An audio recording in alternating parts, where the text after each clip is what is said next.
bay đo nó màn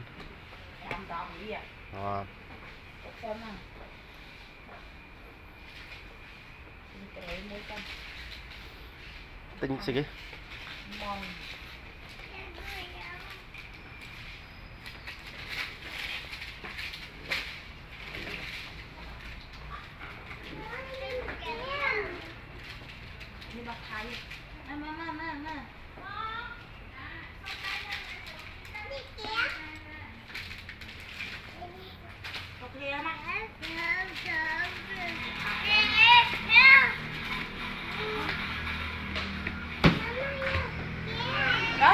Chỗ bắt mình đó. Mama đi kiếm con. Phải mày.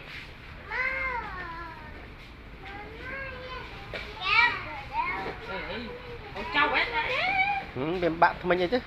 Sao tao cái bóng đùa mấy cái bẫy đây. Ai hỏi cái cầm thi cả cái. Thươn nữa. Mà con không bé. Cọt vịt tinh tia ngồi chất nông quạt sồn môn sau đây đang thòm đá ơi bạp lao cái chi à bạp chi chấu là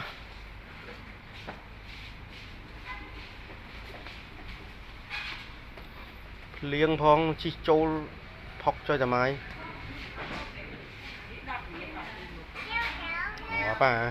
bà lùi bát à còn là nó lùi bát này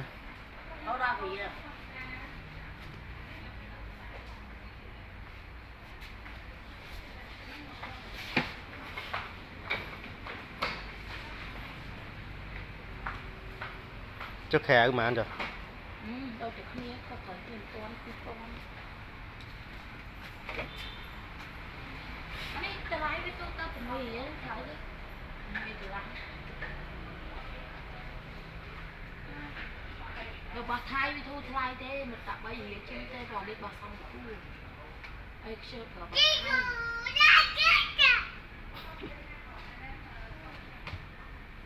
cái này chị cứ ăn chị cắn nữa chị cái này chị mau ăn xong nhưng tên nào bà vậy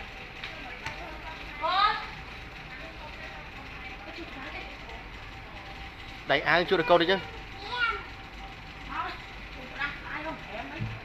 tại bên bánh rồng prai hay nhà mũi tật